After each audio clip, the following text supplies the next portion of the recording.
এক সন্ধ্যায় নীলমাধবের চোখ লেগে যায়। দরজা খোলা ছিল, কাসর বাজানো হয়নি। রাত 2টো নাগাদ হঠাৎ চিৎকার, কে কে গেলে, বলো তুমি কে?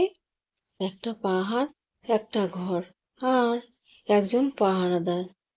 ডিমারি নামের পাহাড়ি গ্রামে, যে ঘরটার সামনে একসময় মানুষ দাঁড়াতেও ভয় পেত, আজও রাতে সেখানে কাসর বাজে।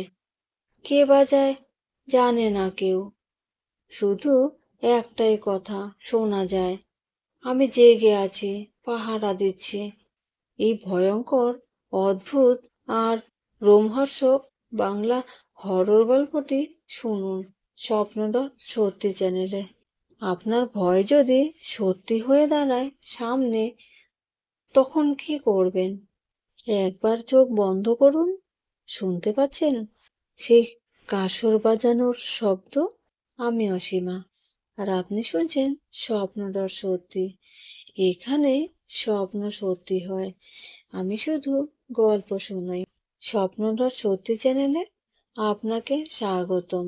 আপনি শুনছেন 37 নম্বর এপিসোডে আজকের গল্প পাহারাদার। হ্যাঁ, ঠিকই শুনেছেন, পাহারাদার। আজকের গল্পে এক পাহাড়ি গ্রামে একটা সতর্ক ঘর, সেই ঘরে বাস করত একটা পাহারাদার, আর তার কাজ ছিল রাতে জেগে থাকা। কারণ একবার ঘুমিয়ে পড়লে আর জেগে ওঠা যেত না। তাহলে আসুন শুনি সেই পাহাড়ে আজও কে পাহারা দিচ্ছে। ছায়ায় ঘেরা পাহাড়ি গ্রাম, পাহাড় ঘেরা অঞ্চল, নাম ডিমারি। বাংলা ও অসমের সীমানায়। একটা সময় ছিল যেখানে চা বাগান গড়ে উঠবে বলে সাহেবরা এসেছিল, কিন্তু তারা আর ফিরে যায়নি। সে এক ভয়ের ইতিহাস। 9 কিলোমিটার জুড়ে শুধু বনের রাস্তা, তারপরে একটা ছোট্ট ঘর, পাথরের তৈরি, লাল টালির ছাদ, চারপাশে আর কোনো বাড়ি নেই। এই ঘরটার নাম সতর্ক ঘর, এবং এই ঘরে থাকতেন একজন পাহারাদার। বৃদ্ধ পাহারাদার আর নিয়ম। ঘরটা পাহারা দেওয়ার দায়িত্ব ছিল নীলমাধব দত্তের। বয়স তখন 68। নিয়ম ছিল প্রতি রাত 8টার আগে নিজের ঘরের মধ্যে ঢুকতে হবে। দরজা বন্ধ করে বাইরে বাইরে রাখা কাসর বাজিয়ে 3বার বলতে হবে, আমি জেগে আছি, পাহারা দিচ্ছি। এই নিয়ম কেউ না মানলে সে রাত আর দেখতে পায় না। লোকেরা জানতো এই পাহাড়ে কিছু আছে যা শুধু জেগে থাকা মানুষদের সহ্য করতে পারে।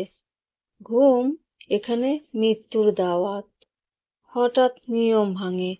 এক সন্ধ্যায় নীলমাধবের চোখ লেগে যায়। দরজা খোলা ছিল, কাসর বাজানো হয়নি। রাত 2টো নাগাদ হঠাৎ চিৎকার, কে কে গেলে, বলো তুমি কে? পরদিন সকালে ঘরের ভিতর নীলমাধব নেই, শুধু একজোড়া চোখ, পাথরের ওপর খোদাই করা, ঠিক যেন কেউ ভিতর থেকে তাকিয়ে আছে। নতুন পাহারাদার। প্রায় 10 বছর বন্ধ থাকার পর ঘরটা আবার খোলা হয়। এইবার পাহারাদার হিসাবে আসে এক যুবক, অরিত্র ঘোষ। তার মনে ভয় নেই, তার ধারণা এসব কুসংস্কার। প্রথম রাত সে কাসর বাজায় না। রাত 3টায় দরজায় ধাক্কা, আমি এসেছি, বেরিয়ে এসো। কিন্তু অরিত্র সাহস করে বেরিয়ে যায়। দরজা খুলে তার চোখ পড়ে সামনের চা বাগানে।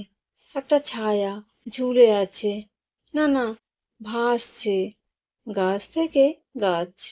সে আর কিছু মনে রাখতে পারে না। সকালবেলা তাকে পাওয়া যায় দরজার ঠিক সামনে, ঘুমন্ত অবস্থায়, কিন্তু চোখ খোলা, হাঁ করে তাকিয়ে আছে একটাই দিকে। এরপর থেকে অরিত্র স্বপ্ন দেখতে থাকে। একটা কাসর বাজছে দূরে, একটা মহিলা বলছে, আমার পাহারাদার ফিরে আসো। রোজ স্বপ্নে সে একটা নাম শুনতে পায়, অর্চনা। অরিত্র তদন্ত করে জানতে পারে অরিত্র তদন্ত করে জানতে পারে 1937 সালে এক মহিলা পাহাড়ে ঘুরতে গিয়ে হারিয়ে গিয়েছিল। তার নাম ছিল অর্চনা সেন। লোকমুখে শোনা যায়, যাদের মধ্যে ভয় ছিল তাদের সে ত্যাগ করত, আর যারা ভয় পেত না তাদের সে নিজের করে নিত। একদিন রাত 1:57 অরিত্র দরজা খুলে বেরিয়ে পড়ে। সে চলে যায় সেই পুরনো চা বাগানের দিকে। সে দেখতে পায় একটা ছায়া এগিয়ে আসছে। গলা নেই, মুখ নেই, শুধু দুটো চোখ জ্বলছে। তবে সে চিৎকার করে না। সে বলে, আমি পাহারাদার, তুমি যা করেছ আমি জানি। ছায়াটা থেমে যায়। হঠাৎ আকাশে বিদ্যুৎ ছিঁড়ে দেয়। অরিত্র পড়ে যায়, আর জ্ঞান ফেরে না। সময় বদলে যায়। ডিমারি গ্রামের শেষ প্রান্তে এখনো সেই সতর্ক ঘর আছে। ঘরের সামনে একটা কাসর নিজে নিজে বাজে। আর আজও সেই পাহাড়ে গেলে শুনতে পায় কণ্ঠ, আমি জেগে আছি, পাহারা দিচ্ছি। পাহাড়িরা তাদের পাহারাদার নিজে নিজের হাতে বেছে নেয়। পাহাড়িরা তাদের পাহারাদার নিজে হাতে বেছে নেয়। তুমি যদি এখন এই লেখাটা পড়ো, তবে জেনে রাখো, তোমার ঘুম, তোমার চোখ কাউকে জাগিয়ে দিতে পারে। সতর্ক থেকো, পাহাড়ে কেউ একা থাকে না।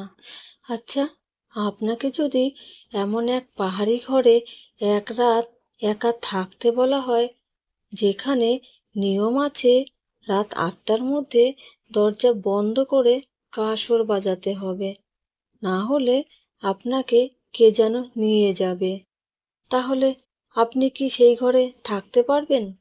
কমেন্টে লিখে জানান আপনার সাহস কতটা। গল্পটা যদি আপনার মনে লেগে থাকে তাহলে একটা লাইক দিন, আর কমেন্টে জানান কেমন লাগলো। আর হ্যাঁ, স্বপ্ন.সত্যি চ্যানেলটা সাবস্ক্রাইব করতে ভুলবেন না। এটা আমাদের গল্পের ঘর। আমি অসীমা ফিরে আসব নতুন একটি গল্প নিয়ে। ততক্ষণ চোখ বন্ধ রাখুন, কারণ এখানে স্বপ্ন সত্যি হয়। আমি শুধু গল্প শোনাই। আর একটা কথা, আপনি ও আপনার পরিবারের সবাই ভালো থাকবেন, সুস্থ থাকবেন। শুভরাত্রি।